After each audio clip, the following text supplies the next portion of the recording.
Hello everyone. I'm your host Adan Khan, and you're watching India this morning. So, with me today is a very special guest with us. His name is Ajay Khudania. He's a freelance journalist, and he also has a YouTube channel with us where he does a podcast.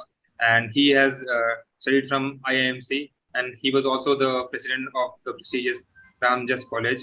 So, welcome to the show, sir. Thank you. Thank you, Ada. So, sir, my first question to you is, sir, in your opinion, which party has an edge in the upcoming elections in 2024? Earlier, it looked like let's look at the strength of the present government at the center. So the NDA led by BJP, uh, they have been ruling since the last two terms, and they had been having an edge. But with the new Yatra, Bharat Jodo Yatra by Rahul Gandhi, I think that has added to some sort of a uh, new tilt in terms of now people are noticing what exactly is happening. Sir, my next question to you, what do you think would be the agenda on which different parties will fight the elections? What would be their agendas like? Right, that again will be very interesting because the BJP government, even though it has been trying to do whatever it could on the economic front, a lot of times they were talking about issues which were not purely related to economy. But yes, they talk about COVID. So COVID has been there. They say that they have been able to do quite commendable work. A lot of people will see it in their own manner. But if we look at the Bharat Jodo Yatra and Rahul Gandhi's tone, uh, the issue of economy, issue of unemployment, issue of even Adani issue and the Hindenburg issue, that will be prominently figured out because not because it is controversial or what is happening, the things will pan out. We don't know what exactly the things are there, but in terms of it's so related to economy, our banking system, and that is where I think Congress or the other parties who will be in alliance with Congress will like to focus on this because it has a some sort of an appeal which is Yeah. looks like catching up. So we have to see how it pans out. Okay. So, if we talk about the BJP, do you think the BJP would be able to retain the seats it got in 2019, or will it reduce or would it increase? Like, what do you think about that? Politics is a very different field, Adan, and things keep on changing all the time. Either it is because of anti-incumbency factor, either because local politics become different, either because local candidates are different, but it always keeps on changing. Very few chances are that things will remain the same like it used to be earlier on. Yes, the Modi factor has worked for a lot of people, for a lot of MPs who were given a ticket in the 2019 election. So they got elected on the Yeah. Modi wave, we can say. Okay. But now, as I said, things are different post COVID, and people will start looking at it. All depends on how the opposition plans its candidates, how seriously actually they take the 2024 elections. Because even though Rahul Gandhi seems to be making a lot of waves in terms of after his yatra, we don't know how politically active he himself will be because there doesn't seem to be much leadership in terms of the opposition as of now. We have to see how this develops. Rest on the BJP front, we already know there is a prominent leader like Narendra Modi himself. So, sir, since you talked about these Modi wave and all these things, so why do you think Modi is so popular among the masses? Well, he is a very different politician than earlier politicians. If you see, earlier politicians many a times they used to look at things 5 year to 5 year. So even if they were working less or working more, they would get active only when the elections were near. Right. But Modi is a very different brand of politician.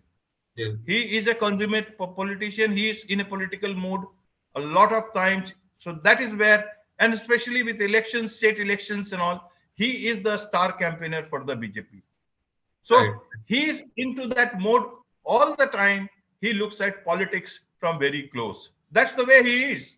That's the way, I guess, now that is where the politics is looking different, because he's always in that mode. He does his work as the prime minister, but he also has the energy to continue the campaign Yeah. either for his party or to keep it. So he's always connected either online, offline, with a lot of people across the country. He has a lot of mass following outside the country. Whatever way you want to, one may want to look at it, but he has a lot of connect, and that helps him during the elections. He does not have to start afresh, say, just 1 year prior to election. He's always in connect with those people. Okay. So, in that case, sir, do you think in these circumstances the opposition parties will unite against the BJP and create a Mahagathbandhan? That is the problem. See, if they show that they are united, getting united against one person, then the politics shift, because then the whole idea is that they are uniting against one person who's trying to do something for the country. That gives a big messaging leap to the BJP as well as the Narendra Modi camp, if you want to say so. Now, that is not the way to look at politics or elections, in my personal opinion. They have to look at it proactively and not against somebody. They have to show what exactly they have got for the people, for in terms of solutions. India has seen a lot of leaders, and now nobody wants to hear another speech. They want solutions. So whoever can offer better solutions with a concrete belief that they can get elected, that they will surely do it, because it's very different when they are saying something, and it's very different when they are getting elected and doing something. So that trust, though whoever can generate, will win the elections. Okay. Sir, it is often been discussed in the media that regional parties have a very strong role to play every time. So do you think in the 2024 elections, the regional parties will have any strong role to play, or will it be the other way around? Regional parties will always have a good role to play, and it all depends that what role they want to play. Many a times these regional parties are more happy playing the regional politics, but also playing some role at the center if they have enough number of MPs. So that happens. This is the way it is. But some are very active, some are less active, and that we have to see. But it is a fact that regional parties have very strong support at the regional level, whether you can say from the south. Even in Northeast, you see, the BJP is focusing a lot. A lot of events are happening. And because they know that even though the number of seats may not be as large as say MP or Uttar Pradesh, but whatever, every seat will count. And that is where regional parties will have a role to play. But the thing is that regional players do not, and especially in today's time, not all regional parties or players have that desire to be very active at the national level. But you see, Nitish Kumar wanted to do that. Mamata Banerjee wanted to do that. So and you never know, with time, new leaders keep on coming. So, sir, my final question to you is that do you think this recent Hindenburg report on Adani would have any adverse impact on Modi's image?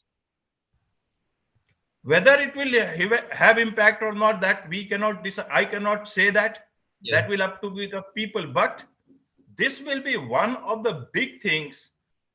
If Rahul Gandhi and the opposition are very strongly, they are moving towards creating a formidable opposition, then this will be one of the strong things that they will want to use when they are pinpointing at the economic policies of the present government. And this will be one of the big things, because it all is linked to the economic system, our banking system. And if they would like to show that this was not the way, or this is going to impact the lives of the common citizen. If the BJP is able to clear themselves from this situation, or if Adani clearly showcases that they have been able to take care of that whole situation in their corporate companies, then it will be a different game than it won't affect much. As I said, it's a long way. Every day is a new day in politics, and 2024 is still many months from now. Okay. Thank you, sir. Thank you so much for joining us today in this discussion. So I'm Adan Khan, your host, and you're watching India This Morning. Thank you, sir. Thank you for joining us. Thank you, Adan.